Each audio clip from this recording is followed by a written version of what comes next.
from Haaland, cleared off the line by Travers, and then the rebound hit the base of the post. And then in the 96th minute, a wonderful shot from Foden, skimmed the outside of the post and went out of play.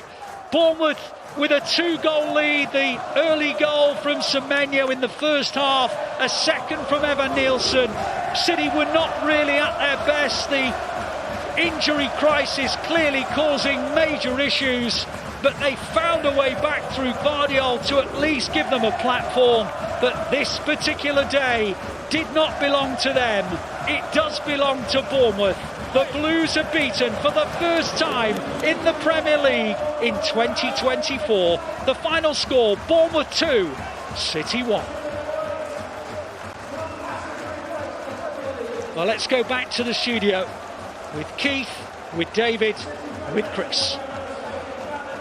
Thank you, Ali Man. Pep Guardiola away to the away end at the Vitality Stadium. Big applause for those travelling Manchester City fans. Josko Gvardiol got the goal that thought City had themselves on the way, but it wasn't enough. Antoine Semenyo and Bournemouth are celebrating. It's a big, famous win. David James, Keith Curle.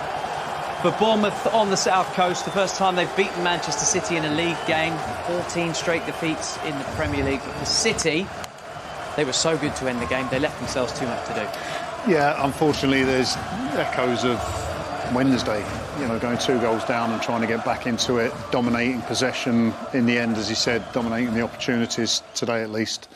Goalkeeping saves, hitting the post, shaving the post with Phil Foden right at the end. So close at the end. Yeah, but when we talked about Bournemouth and how they scored most of their goals in the last 15 minutes of games, I mean, they did all their work at the beginning, didn't they, to get themselves in the lead, and just too much for City to get over. What do you make of it, Keith? It was a strange game from Manchester City in that they started both halves really slowly and almost encouraged Bournemouth to grow into the game. Yeah, I think probably a positive that you take out of it is how City finished the game. On the front foot, there was an urgency about the attacking play and a willingness to get into the box. You can imagine that Pep won't be happy with the start in both halves when just got susceptible to, I think Bournemouth had 2 passes and the centre-back hit the ball inside Kyle Walker. You know, it's a League 2 ball. You're expecting Premier League players to deal with that. Next thing you're calling on Ederson to make a last-gap save.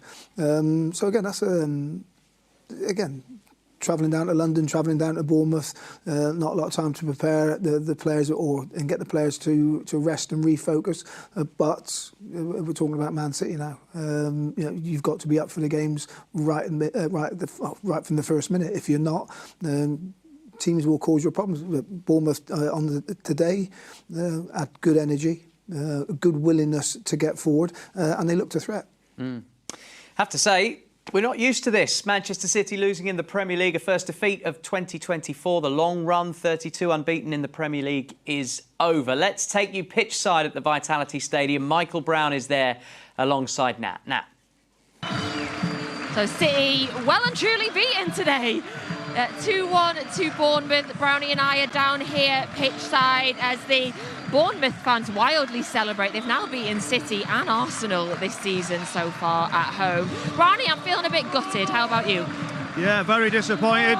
Do you know, I think I would say right to the end, the players kept going, the fight right to the end, created lots of opportunities. It just wasn't meant to be. It was a patched up side regards to injuries. Yes, we've got senior personnel on the pitch, and we knew it was going to be tough. Full credit to this Bournemouth team.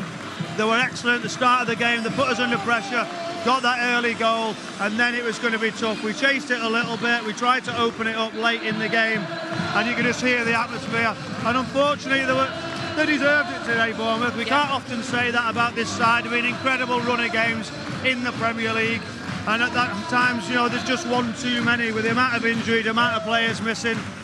And it's something to think about. Is there improvements where you've got to say, well, we could have been better in areas? Yes.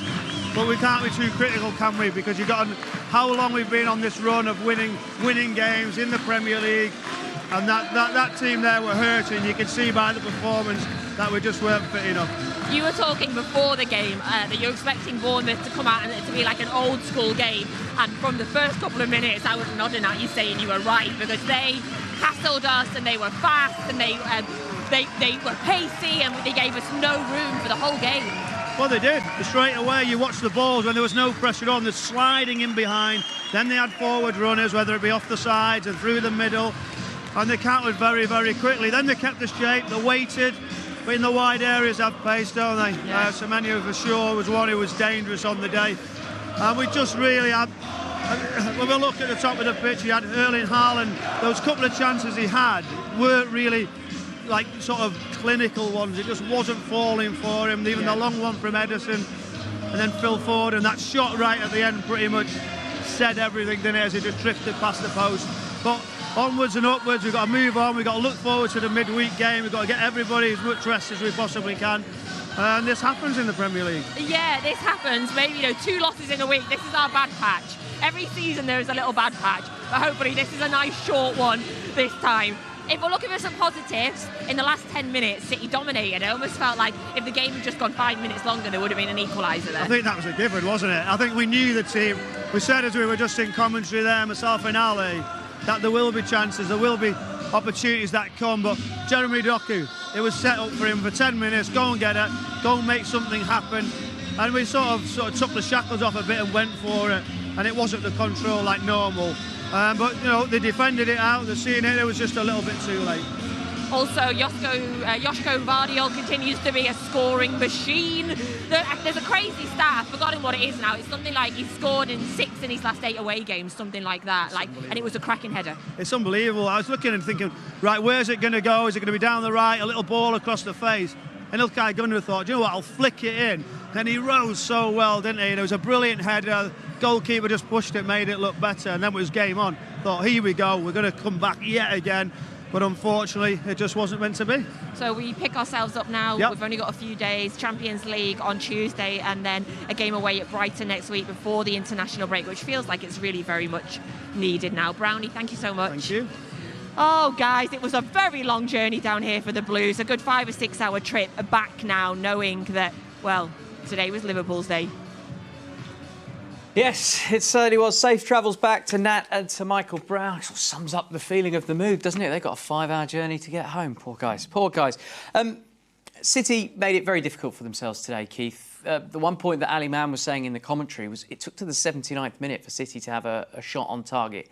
Felt like a bit of an out-of-character performance from Manchester City. Yeah, there was a few little things would go in Bournemouth's way, a few little ricochets, ball's not quite bouncing for City, but you get days like that. But what you need to do is individually, collectively, you need to find another yard. And the early stages in both halves, City didn't find that extra yard. We were so excited when we saw the team sheets reach us, J-Mo, when we saw the players get off the coach.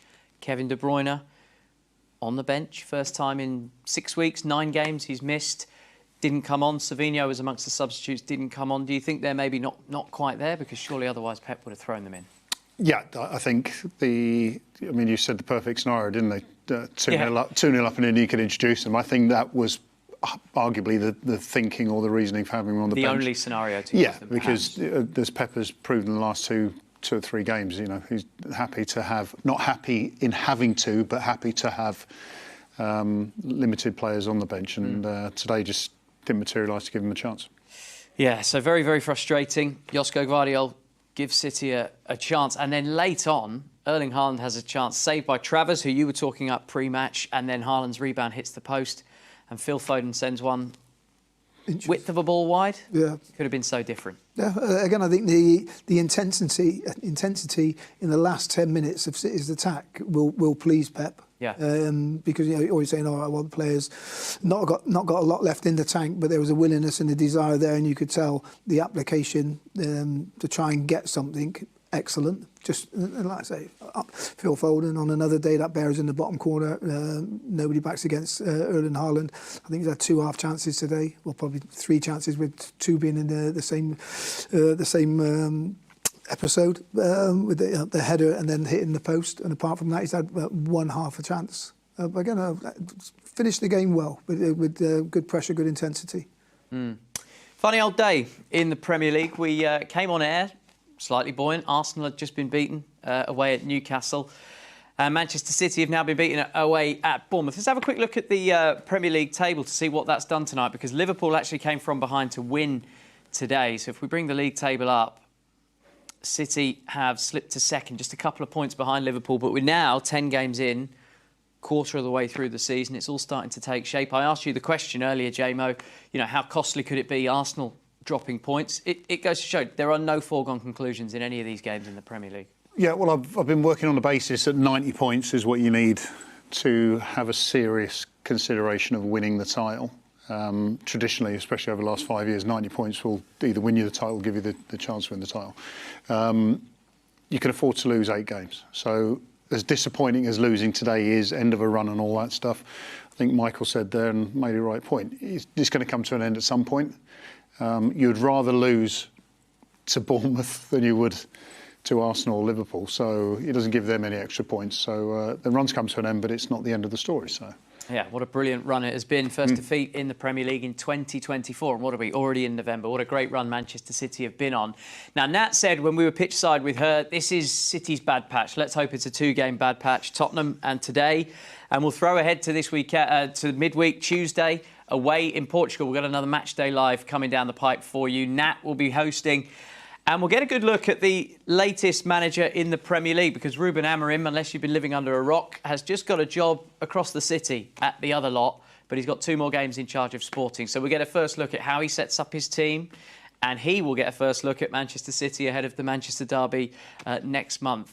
But last night, they went 10 for 10 in Portugal, Sporting. So this is a very, very solid team that Manchester City are coming up against. They've scored 5 last night, 5-1 win over Estrella, and Victor Gyökeres up front has got 15 in 10, Keith. That's quite a prospect that City are facing on Tuesday. Yeah, definitely. Again, the focus on City will be themselves first and foremost. They need to recover from the game today.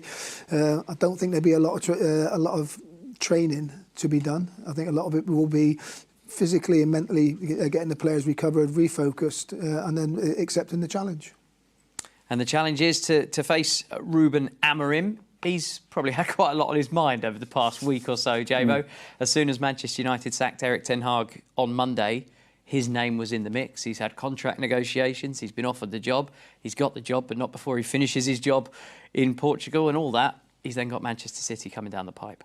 Yeah, and he's got an opportunity to be beat by Man City twice for 2 different teams in the space of, 3 weeks? Yeah. Badge of honour. a badge of dishonour, perhaps. Yeah, I mean, the record that he's had at Sporting has been something incredible. I mean, what you're talking about this season is akin to what Bayer Leverkusen were doing a couple of seasons ago, wasn't it? It's just superb. And I think he will be a positive addition for Manchester United, which will make beating them even more sweeter. Yeah, certainly. So they've got 7 points from their 3 games in the Champions League, going really well both domestically and in Europe. But there's been quite a lot of upheaval at the club. Already mentioned the fact that their manager is leaving. Their sporting director is coming here next season, Hugo Ayana. So what sort of shape do you think they'll be in as a club at this sort of mid-season interruption as it's hit them? Again, I think it's always difficult when a team loses their manager, but also then when talking about Man United, then making a change after 9 games. You have to ask the question: the decision makers, why didn't they do it in the summer?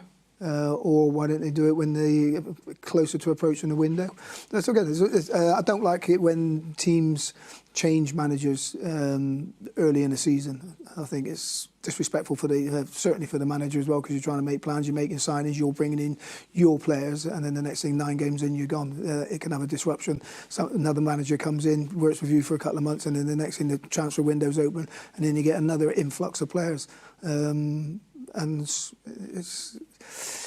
I understand it and I get it, but I think it's not right. I think what's interesting is that, just touching on what Keith said there, he's coming in at Manchester United as a head coach, not as manager. Yeah. He's not in charge of the hiring and firing of people, and I think that makes the dynamic with the players so much cleaner, that all he has to focus on is getting players playing good football, not whether or not they're going to sign new contracts. And when the window opens, he's not the one who's been out. He might have some influence on who they buy, but that's left to the he needs to have an influence on who but the thing is, he is the coach, not the manager, and I think that will make Manchester United a little bit better. Maybe. How much bearing, if any, Keith, do you think Tuesday's game in the Champions League, Sporting, will have on the Manchester derby on the 15th of December, considering it's the same manager but completely different personnel? Completely different personnel, completely different scenarios. I don't think he'll have a bearing. Yeah, he'll have an opportunity to have a look and see. But again, the Premier League's worldwide. Every coach will be watching everything that the top teams are doing, and then trying to find out what bits and pieces they can take with the players that you've got and how you can adjust that to make it work in your team. So yeah, there's nothing about Man City or any other team that will be a surprise. Yeah, no, I think you're right. Right, don't miss that. It's Matchday Live on Tuesday night. Natalie Pike will have got back from the Vitality Stadium. Fingers crossed the trains work for her. And she'll be sitting right here. She's got Neda Manua, Sean Wright-Phillips with her on Tuesday. Don't miss that. We've got another Matchday Live for the women coming tomorrow. And then I'm back doing 2 next weekend. They keep coming down the pipe. But, this is the key bit. Look at this. This is a shirt that has been touched and signed by royalty. You know whose signature that is, gents? Rodri? It is Rodri, the newly anointed, newly crowned best footballer in the world, the Ballon d'Or winner. And this isn't the only shirt that we're giving away. You can see the graphic on the screen there, mancity.com/Rodri 2024. Get on there and you get the chance to win this. How good would that look in the week after he won the Ballon d'Or? But it's not the only shirt that we've got up for grabs. We've also got one signed by 3 of the women's team, Yui Hasegawa, Lauren Hemp and Bunny Shaw, who were all nominated for the Ballon d'Or Féminin. So 2 shirts that you can win. mancity.com, Trio Comp is the link for that. You can find it on the Manchester City website. You'll find it. And if no one wins it, I'm having it. All right? So you better get on there and do it. Right, unfortunately, today, not the result that any of us wanted. Manchester City have gone down 2-1 away at Bournemouth in the Premier League. Their long, unbeaten run in the Premier League is over, and they've slipped from the top. But next week is another week. So do stay with us on Matchday Live. Sporting in the Champions League is next. I've been Chris Latchem with JMO, with Keith. We'll see you again soon. The Ballon d'Or, France football, is... Rodri! Vamos! He can just do things other players can't. Rodri doing what he does so well. It's kind of a balance between both defensive and offensive. I always wanted to play that position. You speak to the players who play with him and they are just saying he is the best holding midfielder in the world right now. Lost for words, he can do everything. I don't see a weakness to his game. Rodri pops in the ball. It's a great ball from Rodri. Manchester City have won the UEFA Super Cup. Rodri in to steal it back. How many times do you see him do that, Rodri? Rodri is the most important player in the Premier League for any team. Oh, that is beautiful. He just mazed his way into the edge of the penalty area. He didn't smack it, he caressed it. The best team in the land and all the world. He has a habit of scoring precious goals for the club, and he may well have scored yet another one. Se acabó. Ha ganado España la Eurocopa. Sale Rodrigo, elegido mejor jugador del torneo. Everything about him in this tournament was just spot on. He was playing the level that he has playing for many, many years. He's an extraordinary holding midfielder.